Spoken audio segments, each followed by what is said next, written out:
अस्सलाम वालेकुम नाज़रीन, इस वीडियो में हम अल्लाह के अजीम बंदों को याद करेंगे और अपने दिलों को रोशन करेंगे।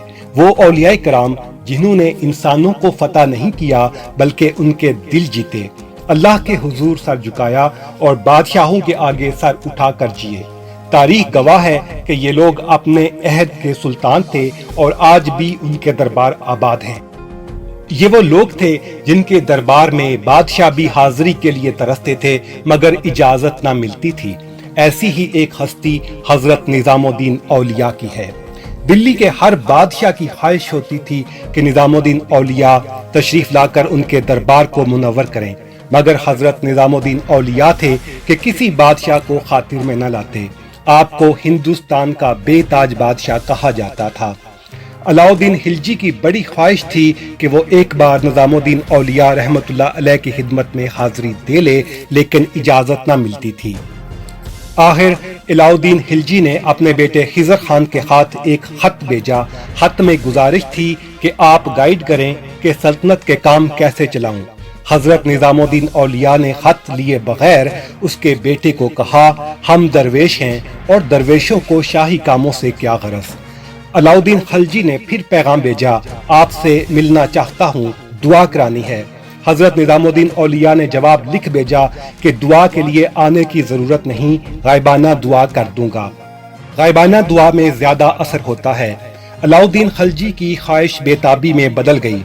किसी ने बताया कि हजरत अमीर खुसरो से सिफारिश करवाएं कि वो हजरत के लाडले मुरीद हैं।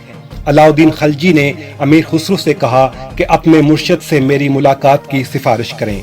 एक दिन हजरत निजामुद्दीन औलिया अच्छे मूड में थे तो हजरत अमीर खुसरो ने अर्जी डाल दी कि बादशाह आपके दरबार में हाजिरी के लिए बहुत बेताब है। हजरत निजामुद्दीन बोले, तुम मुझे बहुत अजीज हो लेकिन हुक्मरानों से मिलना मेरा मजाज नहीं, इसलिए आइंदा सिफारिश नहीं करना। इस इनकार से खिलजी बहुत मायूस हुआ और हजरत अमीर खुसरो से कहा कि अब आखिरी तरीका ये है कि मैं बगैर इतला दिए पहुंच जाऊं। हजरत अमीर खुसरो ने निजामुद्दीन औलिया को बता दिया कि कल बादशाह चुपके से हाजिरी देने आएगा। हजरत निजामुद्दीन औलिया ने फौरन दिल्ली को छोड़ा और हजरत बाबा फरीद रहमतुल्लाह अलैह के मजार पर हाजिरी देने पाकपत्तन आ गए। बोले, अगर हुक्मरान मेरी खानकाह के एक दरवाजे से दाखिल होंगे तो ये दरवेश दूसरे दरवाजे से बाहर निकल जाएगा। हजरत निजामुद्दीन औलिया दिल्ली के बेताज बादशाह थे। उनकी अवाम के दिलों पर हुक्मरानी थी, इसलिए हर बादशाह को उनसे डर सा लगा रहता था। मगर बादशाह गयासुद्दीन तुगलक ने गुस्ताखी की हद कर दी। बादशाह ने पैगाम भिजवाया कि मेरे पहुंचने से पहले दिल्ली शहर छोड़ दो, वरना मैं आपको अपने हाथों से कत्ल करूंगा। अकीदतमंद परेशान हो गए। हजरत अमीर खुसरो तो बाकायदा रोते थे। हजरत निजामुद्दीन औलिया ने एक शाने बेनियाजी से कहा, हनूस दिल्ली दूरस्त, यानी अभी दिल्ली दूर है, बादशाह वही हुआ। दिल्ली से 5 किलोमीटर बाहर ही गयासुद्दीन तुगलक मारा गया। कुछ कहते हैं कि बेटे ने बाप के कत्ल की साजिश की थी, कुछ तारीखदान ये कहते हैं कि छत का गिरना हादसा था। बहरहाल जो भी हुआ, गयासुद्दीन तुगलक को इस गुस्ताखी के बाद दिल्ली देखना नसीब नहीं हुआ। इसी तरह हजरत बाबा फरीद रहमतुल्लाह अलैह भी थे। सलातीन वक्त और उमराए जमाना से दूर ही रहते, लेकिन गरीबों के लिए आपके दरवाजे हमेशा खुले रहते। गयासुद्दीन बलबन की ख्वाहिश थी कि वो हिंदुस्तान का बादशाह बन जाए। इस मकसद के लिए वो हजरत बाबा फरीद से दुआ करवाना चाहता था।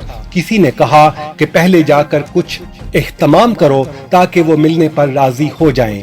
चुनाचे बलबन ने पाकपतन शरीफ और इर्द गिर्द के देहातों की मुआफी का परवाना हासिल किया, फिर कीमती तोहफे लेकर पाकपतन रवाना हुआ।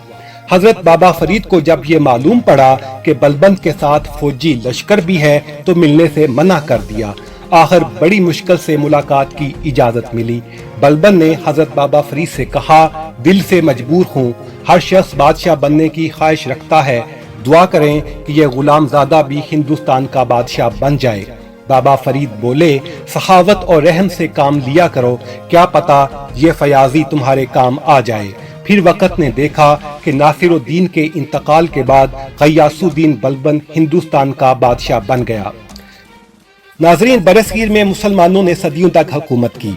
حالانکہ ہندوستان میں اکثریت ہندوؤں کی تھی، مسلمان تو اقلیت میں تھے۔